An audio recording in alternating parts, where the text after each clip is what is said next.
9% সংগ্রহ। চলতি অর্থ বছরের বাজেট ঘোষণাতেই বোঝা যায় আগের বছরের তুলনায় জনপ্রশাসন খাতে ব্যয় বাড়বে অনেকটাই। এবছর প্রায় 19,500 কোটি টাকা বাড়তি বরাদ্দ দেয়া হয় এ খাতে, যার প্রতিফলন দেখা যায় 4 বছর পর প্রজাতন্ত্রের 13 লাখ কর্মকর্তা কর্মচারীর জন্য 20% মহার্ঘ ভাতা ঘোষণায়। আর মূল্যস্ফীতির বিবেচনায় প্রতি বছর স্বয়ংক্রিয়ভাবে বেতন বৃদ্ধিতে গঠিত হচ্ছে স্থায়ী পে কমিশনও। পাশাপাশি কেন্দ্রীয় ব্যাংক সহ রাষ্ট্রায়ত্ত ব্যাংকগুলোর 70,000 জনবলের জন্য করা হচ্ছে আলাদা বেতন কাঠামো।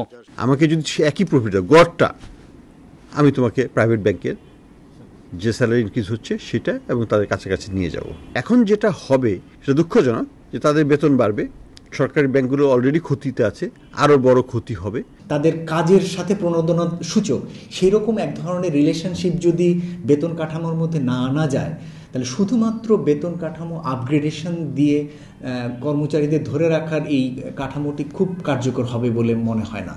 বেতন বাড়ানোর উদ্যোগকে ইতিবাচক বললেও অর্থনীতিবিদদের মতে নির্বাচনী বছরে এমন সিদ্ধান্ত বাস্তবায়নে সবসময় সরকারকে চাপে থাকতে হয়। বেতন বাড়াতে হবে, অ্যাডজাস্ট করতে হবে, এটা নিয়ে কোনো দ্বিমত নাই।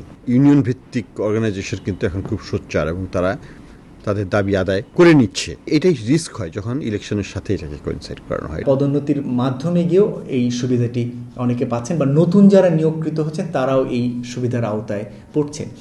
এটি আসলে সরকারের জন্য একটি বাড়তি ব্যয় বলেই মনে হয়। স্থায়ী পে কমিশনকে সরকারি জনবলের দক্ষতা বাড়ানোর লক্ষ্য নিয়ে কাজ করার পাশাপাশি বিভিন্ন পর্যায়ের কর্মকর্তা কর্মচারীদের কাজের কাঠামো নির্ধারণ ও মূল্যায়নের সঠিক মানদণ্ড তৈরির তাগিদ দেন অর্থনীতি পর্যবেক্ষকরা।